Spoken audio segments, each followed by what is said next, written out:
കല്യാണം വിളിക്കാൻ വന്നാ അബീനോട് പറഞ്ഞു ഏൽപ്പിച്ചീന്. എന്നാലും ഒന്ന് നേരിട്ടൊന്ന് വിളിക്കാന്ന് വിചാരിച്ചു. ഓ അത് കുഴപ്പമില്ലായിരുന്നു. അബി എപ്പോഴും പറയും ഫാത്തിമാനെ പറ്റി. എന്താ പറയല്? അങ്ങനെയൊന്നുമില്ല, എന്തെങ്കിലുമൊക്കെ. എന്തെങ്കിലുമൊക്കെ എന്ന് പറഞ്ഞാല് ഓരോ തമാശകളൊക്കെ. തമാശ? എന്ത് തമാശ? ഓനെവിടെ? അവന് തീരെ സമയമല്ല വീട്ടിലിരിക്കാൻ. പിരാന്ത് പിടിച്ച പോലെ ഓട്ടാ ടിൻഡോന്റെ കൂടെ. ഓൻ എവിടെയെങ്കിലും പോകുന്ന കാര്യം പറഞ്ഞിനാ? വല്ല ടൂറോ ആരുടെയെങ്കിലും കൂടെ? ഇല്ല. ഞങ്ങള് അവിടെ ഇറങ്ങട്ടെ? ഓ ശരിക്കൊന്ന് ഓർത്തു നോക്കിയേ. നാസറേ വാ. ഇപ്പൊ ഓർമ്മ വന്നോ? ഇല്ല. ഇല്ലേ? പറഞ്ഞുണ്ട്. അബി ഇന്ന് വന്നേ. ഈ ഫാത്തിമ തമ്മിൽ എന്തേലും ഉണ്ടോ? ഫാത്തിമാന്റെ എന്ത്? ഒന്നുമില്ല. ഉറപ്പല്ലേ? എന്നാ വിശ്വസിച്ചോട്ടെ. ആയിക്ക സത്യമായിട്ട് ഒന്നുമില്ല. ഒന്നുമില്ലെന്ന് പറഞ്ഞില്ലേ? വെറുതെ പായ കൊണ്ട് പറഞ്ഞിട്ട് കാര്യമില്ല. ഓനെന്തിനാ കണ്ണീരൊപ്പിയേ? പറ, ഓനെന്തിനാ കണ്ണീരൊപ്പിയേ? അങ്ങോട്ട് മാറിക്ക് നാസറേ.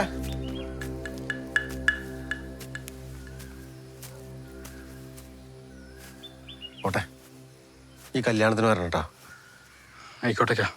വലിയ കാര്യാക്കണ്ട, പെട്ടെന്നുള്ള. എനിക്കൊരു കുഴപ്പമില്ല.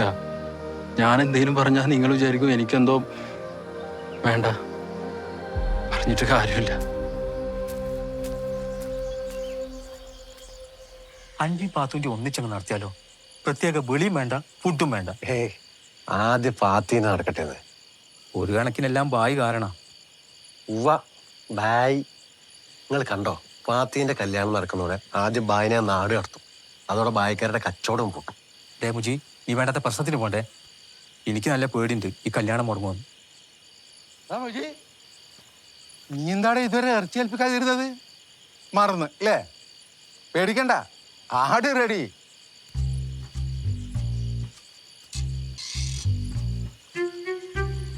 അല്ലാന്ത്രോ, അത് പിന്നെ ഇവൻ വേറെ ആളെ ഏൽപ്പിച്ച് നമ്മളെ പാത്തുവിന്റെ. അതൊരൊക്കെ മറ്റടുത്ത പരിപാടി പോലെ ആയല്ലോ കുച്ചി. എല്ലാ ഞായറാഴ്ച ഓരോ ഇറച്ചി എൻ്റെ അടുത്തു. വലിയ ഇടപാട് കന്യ നാട്ടുന്നു. ആയിക്കോട്ടെ, രണ്ടും കൂടി ഞായറാഴ്ച വാ, ഇറച്ചി വാങ്ങാം കേട്ടോ. അന്ത്രോ, അങ്ങനെ പിണങ്ങിപ്പോലെ. ഇതിപ്പോ അലാക്കി ലൗലിയും കഞ്ഞിന്ന് പറഞ്ഞ പോലെ ആയല്ലോ. എടാ മുജിയെ, ഇനി 2 ദിവസമല്ലേ, ആ ഇസ്മായിൽ ഖാനെ വിളിച്ചാണ്ട് ഒഴിവാക്കിയാലോ? ഞാൻ എങ്ങനെ വിളിച്ചു പറയാനാ? എനിക്കൊരു ആ നമ്പർ കൊണ്ട് എടുക്ക്, ഞാൻ വിളിക്കാം. എൻ്റെ കയ്യിൽ നമ്പറില്ല. നമുക്കൊരു കാര്യം ചെയ്യും, ഫോണയക്ക് പാത്തുത്താൻ്റെ വീട്ടിൽ കയറിയിട്ടേ നമ്പർ മേടിച്ച് വിളിക്കും. ഞാൻ ഇസ്മായിന്റെ വായിലുള്ള അച്ചടി ഭാഷ മുഴുവൻ ഞാൻ കേൾക്കണല്ലോ. എന്റെ തങ്ങളെ. എന്നാ അന്ത്രോ, ഒരു 120 കിലോ ആയിട്ട് റെഡിയാക്ക്. നല്ല കിളുന്താട് ഏറ്റില്ലേ? അല്ലെങ്കിലേ ഞായറാഴ്ച ആടിന് പകരം കുട്ടനെ പൊതിഞ്ഞു തരും. എനിക്കൊരു കാര്യം പറയാനുണ്ട്. ആ പറ മുക്രി, നിങ്ങളുടെ കഥ പറഞ്ഞു കഴിഞ്ഞാ? ഞാൻ ഇറങ്ങാം മുജേ. ഇക്കാക്ക, നാസർക്കൊരു സൈക്കോയാണ്. എപ്പോഴും സംശയ. അബിയായിട്ട് ചേർത്ത് പറിച്ചില്ല. മുറിയിൽ വരച്ച മാനൊക്കെ മായച്ചു കളഞ്ഞ്. അല്ല, പെൺമാൻ ഞാനും ആൺമാൻ അബിയാണെന്നപ്പ പറഞ്ഞു നടക്കണേ. എന്തൊക്കെ പറയണേ പാത്തിയെ? ഞാൻ ഇന്നലെ അബീനെ കണ്ടീന്. നാസറോട് സംസാരിക്കുകയും ചെയ്ത്. ഓനെ പിരിയേറ്റുന്നതേ ആ ഉമേറ. ഓനെ ശരിയായിക്കോളാം, ആ കല്യാണം കഴിയട്ടെ. ഇക്കാക്ക, എനിക്ക് റംലുത്താന്റെ ഗതി വരും, അതുകൊണ്ടാ ഞാൻ പറയണേ. കരീംഖാനെ പോലെയാ നാസർ. നമുക്ക് അബീനോട് എന്തേലും ഉണ്ടോ? ഇക്കാക്ക, ഞാൻ അബിയുടെ കാര്യമല്ല ഇവിടെ പറയണേ. ഞാൻ നാസർക്കന്റെ പ്രശ്നമാണ് പറയണേ. എന്താ മുജേ, എന്താ പ്രശ്നം? ഓളുടെ ഓരോ തോന്നലുകൾ. എന്താണേ പറയടോ. ഒന്നുമില്ല, നാളെ പള്ളിയിൽ നിന്ന് കാണാം.